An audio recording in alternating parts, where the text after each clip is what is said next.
Hi, everyone, and welcome to another episode of the Align Wellness Podcast. I am your host, Dr. Torrie Thompson, and I am so excited. This week, we're going to dive into, I think I say every week, one of my favorite things, but we're going to dive into the gut, which is one of my favorite things just because it is so important and so impactful, and there's so much bad information out there. So we are going to dive into why the gut is so important, all the different kinds of bacteria, pathogens, opportunistic commensals, SIBO, Candida, and what you can do to optimize your gut health. So really, I think a lot of people now know that having a optimal gut health is very important, right? Many people know that you really do need to have a healthy gut to have a healthy body, but why is that? And that is because so much of our body's functions are actually controlled by the gut, whether they're directly controlled or produced by the bacteria there. It's so important. So when you look at the microbes in the gut, there are actually more microbes in our gut than cells in our body. There's estimated to be about 100 trillion microbes in our guts. That is a lot of these guys. And when they are in balance, things work beautifully. But when things get a little out of balance or a little off kilter, that's when things tend to go wrong. So when we're looking at the importance of the gut, we know that there's a ton of bacteria there, but these bacteria are responsible for helping us digest, helping us absorb, helping keep the integrity of the gut lining, right? We need our guts to be tight. Nothing gets in, nothing gets out. The majority of our immune system, about 80% of our immune system actually lives in the gut. So if your gut's not in the best of shape, that's when people start getting sick all the time, right? Always getting colds and the flu, sick over and over and over. Can definitely tie it back to the gut. A lot of your neurotransmitters are made and controlled in the gut, serotonin being the big guy, but it's also dopamine, GABA. Many of our neurotransmitters are controlled in the gut. So when the bacteria starts to get off, neurotransmitters start to get off, and then mood dips. Maybe it's depression, anxiety, our sleep, irritability. So much of our mood and mood regulation is actually controlled in the gut. So we're looking at an optimal gut. It should have all of our different types of bacteria. So we should have probiotics, we should have commensals, and we should have opportunistic. We'll dive into that in a minute. We should have a healthy gut lining, and the gut should be tight. Imagine, like your fingers locking together. Nobody gets in, nobody gets out that's not supposed to. So what that does is that keeps your bacteria in your gut. It keeps your food in your gut. It keeps whatever's in the gut in there and doesn't allow it to pass through. But what happens for a lot of people is that gut lining can open up. And this is what people refer to as leaky gut. Leaky gut means instead of the gut being tight, it's open. And when you're talking about leaky gut, the problem with that is that now bacteria can get out, food can get out, anything that's supposed to be contained in the gut can get out and get into the bloodstream. And once something hits the blood, the body doesn't know what it is, right? It doesn't know that it's something that's supposed to be in the gut. It perceives it as a pathogen, as an invader, and the body will attack it. And so when you start to have leaky gut for a long time, what can happen is we can end up with a hyperactive immune system. Body keeps attacking things. And what it will do is when you eat certain foods, maybe it's the food you like the most because you're eating them the most, your body starts to attack those. And it remembers that, right? Just as if you were to get the flu or a cold, your body remembers that, your immune system remembers that. So if you come in contact with that strain again, the body has the soldiers there to take it down. It's great for the flu, not so great when it comes to food. So what happens is the body starts to attack these foods. And that's where people start developing food intolerances, and they keep getting worse and worse and worse and worse. If you're someone that has a million food intolerances, it is definitely a sign that we need to go in and look at what's going on in the gut. When you get into this leaky gut, imbalanced bacteria state, that's where we start to see a lot of hormonal imbalances.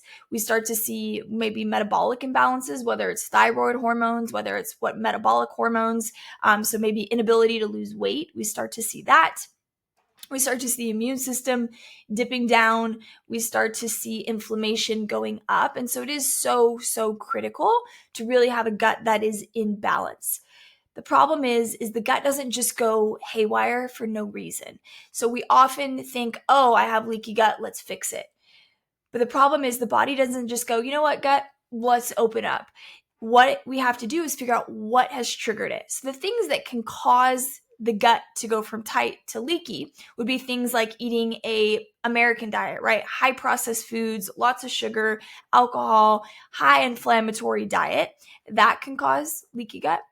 We can have it from mold mycotoxins, parasites, or other pathogens. We can have it from toxins, heavy metals, stress, lack of sleep, any hit to the gut. And generally, it's a few things. This plus this plus this is really what can create the leaky gut. But unless you figure out the why, going and trying to heal the leaky gut is going to be near impossible. So you have to figure out what caused the gut to go a little sideways and then come back once you've cleaned that out, whether it's parasite or mold or something, clean that out. Then it's very easy to heal the leaky gut. The other thing that people often think of is they know that they have maybe SIBO, small intestinal bacterial overgrowth, or Candida, or some of these things that are normal to us. And to really understand that, I want to go over the different types of bacteria that we have in our gut. So we have a lot of commensal bacteria. These are basically neutral, beneficial guys. They're going to help keep balance. And so all bacteria within the gut needs to be within a certain window. But these guys are things like Akkermansia, Bifidobacterium, and these are going to help our immune system, our digestion, neurotransmitter regulation, and this is the large majority of the bacteria in our gut are going to be these commensal ones. So we need them in balance. If they get out of balance, a lot of these commensal guys are what we associate with things like SIBO, small intestinal bacterial overgrowth. That's too many good guys. You now have too many good guys that are taking over and can create issues like bloating and a lot of gut discomfort. But again, they're not pathogens. It's just too many of your own good guys. Then we have probiotics. Probiotics are good guys. They are the helpers. And they are going to come through fermented foods naturally or through supplements. And these would be things like, yogurt or kombucha and probiotic supplements. And they're going to, again, help the gut stay strong. We get a really big hit of the probiotic flora coming out of antibiotics. A lot of people will take probiotic supplements, but be very, very careful. They are not all created equally, and the majority of them will actually never make it to your gut. It has to go through a pretty harsh environment through stomach acid to get there. So being very mindful about what probiotics you're taking is helpful. The cheapest is not the best. Things like Megaspore or Bifido blends, whether it's Designs for Health or the Gut Institute, getting very stable, either spore-based or stable probiotics is key so that they actually make it to your gut. The last thing you want to do is be taking supplements that never make it to your actual gut microbiome. And then we have opportunistic guys. And so the opportunistic guys are normal microbes to us. These are guys that are normal to our microbiome, but we do need them in small amounts. And when they overgrow, that can cause issues as well. And so things that can cause this overgrowth of these opportunistic guys would be things like antibiotics, poor diet, high stress, poor sleep, mold mycotoxins, a parasite, environmental toxins. There's some sort of trigger that allows these guys to go a little crazy. And so when they overgrow, they can act very much like a pathogen. So a pathogen is a type of microbe that is not normal to us. That would be something like E. coli, Salmonella. They are not normal to our microbiome. But these opportunistic guys, they are normal to the microbiome, but when they overgrow, can act very similar to pathogens. So this would be things like, Candida. Candida is normal to your microbiome. It's a fungi, not a bacteria. But when Candida overgrows, there's something else that's paving the way, something else that's taking the immune system's attention off of keeping Candida under control and allowing it to overgrow. The biggest, most common root cause of Candida overgrowth that I see is mold mycotoxins. Mold mycotoxins, like we talked about in that mold episode, was mold is immunosuppressive, right? It brings the immune system down just a little bit. So what that does is it allows these opportunistic guys to take over. Candida being a huge one because they're both fungal derived. So Candida, Klebsiella, Clostridium, one type is C. diff, but lots of different types of Clostridium. So these guys, again, are normal to us, but if they overgrow, you have to figure out the why. Just going and doing an antibiotic or going and doing an antifungal or even a natural route doesn't figure out the why this happened in the first place. So with these opportunistic guys, we have to make sure that you figure out what allowed that to happen and then go in and take care of it. Then we have pathogens, and pathogens, again, are completely foreign to us. So these are not part of our normal microbiome. These are parasites. This is H. pylori. These are some of the bacteria and parasites that can make us very, very sick if we get them. And a lot of times we associate them with getting very sick and being very obvious, but people can have them and not notice that you have them.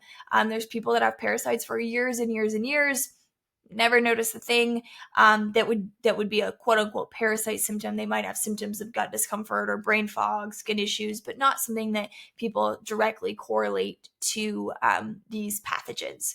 So these pathogens, again, usually the environment is very conducive for them to survive. So maybe it's the gut's not in the best of shape. There's some imbalance of bacteria. The gut's not in the tip-top shape to take them down, and then they just come in and they thrive.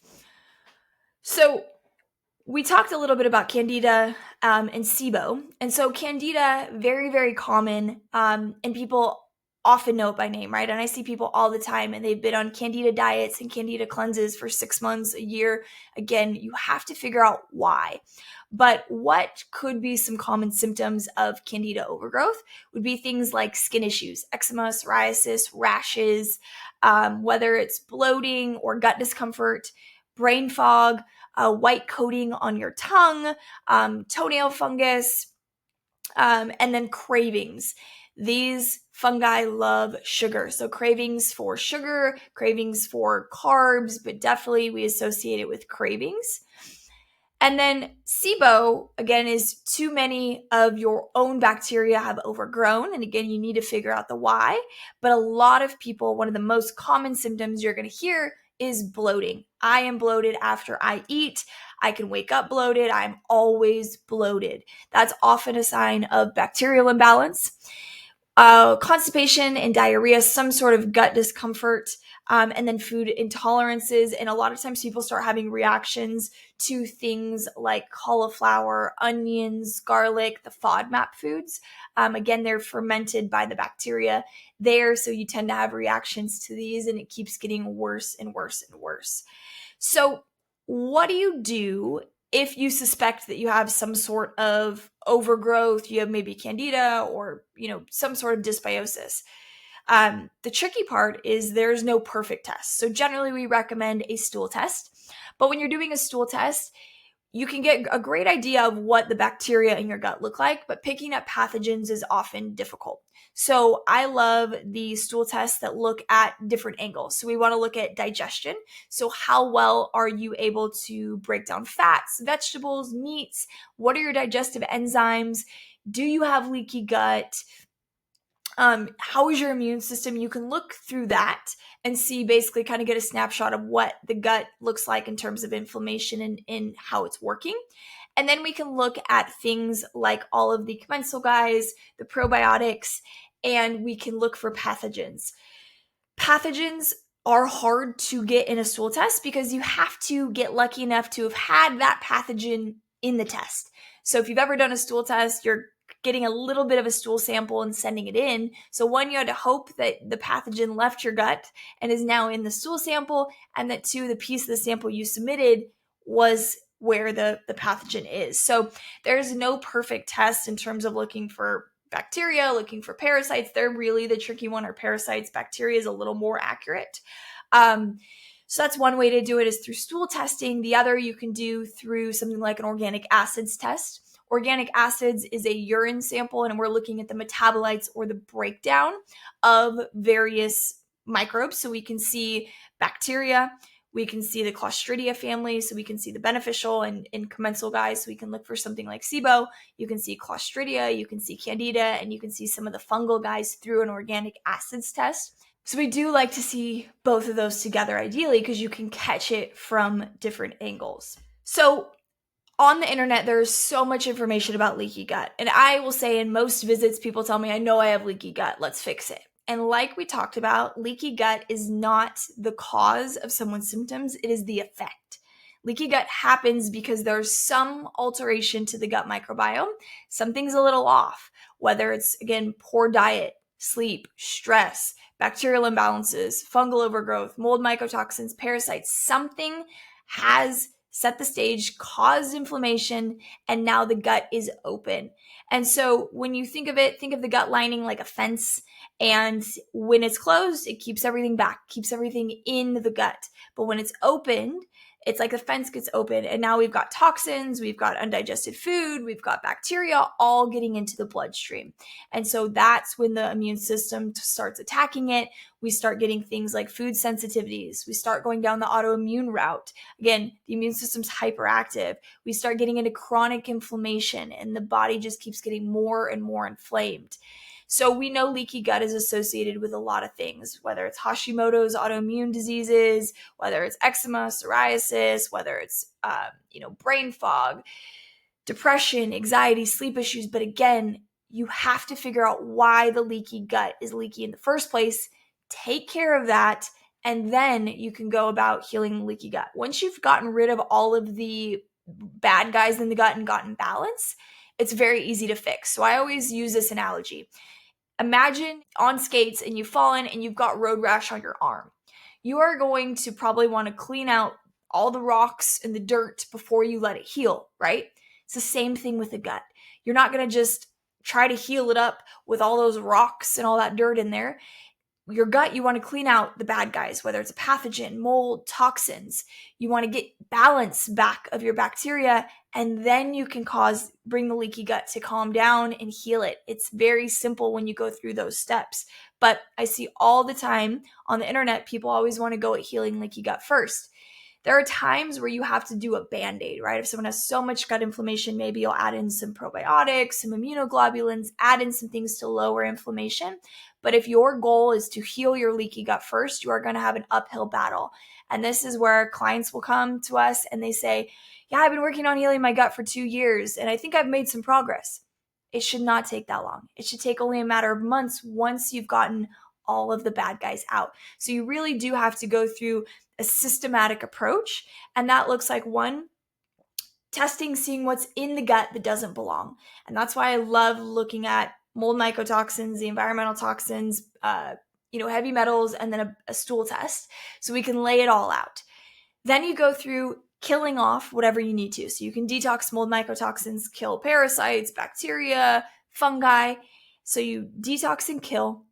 Then you can make sure you need to balance out any of the just normal microbiome, and then you go and heal the leaky gut. So it's always, kill first, then rebalance and heal. And if you follow those steps, it's very, very simple, and it should not be a multi-year long process. So the other side of it is diet. I heard someone say this years ago, and it's always stuck with me. There is no food that is neutral. Every food is either making you healthier or making you sicker. Take that in, right? Nothing is neutral. Everything has an effect. It's either helping promote health or it's not. So when we have these diets and when you have people talking about things, you'll hear people say just everything in moderation. And unfortunately, that isn't true. Your diet, the majority of the time, needs to be pretty dialed in. Does that mean you eat salads and steamed chicken every day? Absolutely not.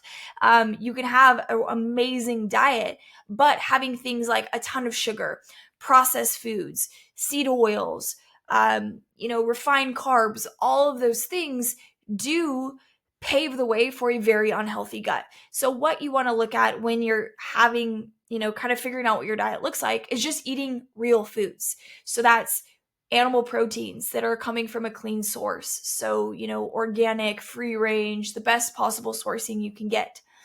Lots of vegetables. And that can be cooked or raw. Some people's guts, and me personally, I do better with cooked vegetables. I like them better, and my gut really does much better with cooked vegetables. but a lot of color and variety, adding in fermented foods. And for a lot of people, if your gut is not in the best of shape, right, you have a little bit of overgrowth, that bacterial balance is not perfect, fermented foods might actually cause bloating and some gut discomfort. But as a maintenance piece, having in fermented foods, whether that's sauerkraut, kimchi, kombucha, yogurt, having a balance in of these fermented foods does really help give you probiotics. And then one of my favorite gut health foods is bone broth. I try to have bone broth every single day. It's like my afternoon pick-me-up is a little bit of bone broth. And what we usually do is I will make a whole chicken one night and then take the carcass and make bone broth out of it, or go to the butcher and get some beef bones and make bone broth that way. But bone broth is full of collagen, full of amino acids that does get the gut lining to heal and promotes really a healthy gut, as well as skin, and there's so many other benefits. But in terms of gut health, that is one of my favorite things to do. I also, one of my little tips and tricks is I start my day with warm water and lemon, and I add a little bit of aloe juice to it. Again, helps keep the mucosal lining, the gut lining, to have low inflammation, keeps it happy and healthy. So the other things to really consider are lifestyle, right? So again, I always say it's like an 80-20 rule where you have a little bit of wiggle room, but it should never be crazy. It shouldn't be hitting one end of the spectrum to the other. So it's keeping your stress low, keeping your diet dialed in most of the time, getting good sleep, having healthy products, not having a bunch of toxins in the house that disrupt the gut lining, using minimal antibiotics only when absolutely necessary, and using minimal NSAIDs and things like that do hit the gut lining, having good exercise but not overdoing it, all the tools and tricks that we can use to really set our guts up for success. So to really have optimal health, you have to have a healthy gut microbiome, right? Balance in there. You don't want crazy overgrowth or some of the good guys too weak. We want a healthy gut lining, nice and tight. And that is really what sets us up for optimal mood, optimal sleep, optimal digestion, optimal metabolism. Again, these things are so integral to a healthy body. So please consider testing. If your gut is a mess, consider testing. Don't try throwing supplements at it. Don't try throwing probiotics at it. Please do not follow the influencers that say, oh, just take a colostrum, or oh, just take this one probiotic and it's going to fix everything. You need to do a deep dive and figure out what is there that doesn't belong, what needs balance, and then what can we do to restore the health. So again, killing off things that don't belong, rebalancing the bacteria or the fungal flora, and then healing a leaky gut. So thank you guys so much. I hope you enjoyed this as much as I did. We're going to do deeper dives into kind of certain aspects of the gut down the road, but this was our 20,000 foot view of the gut microbiome and the different types of bacteria and fungi. So I hope you guys enjoyed this, and I will see you all next week.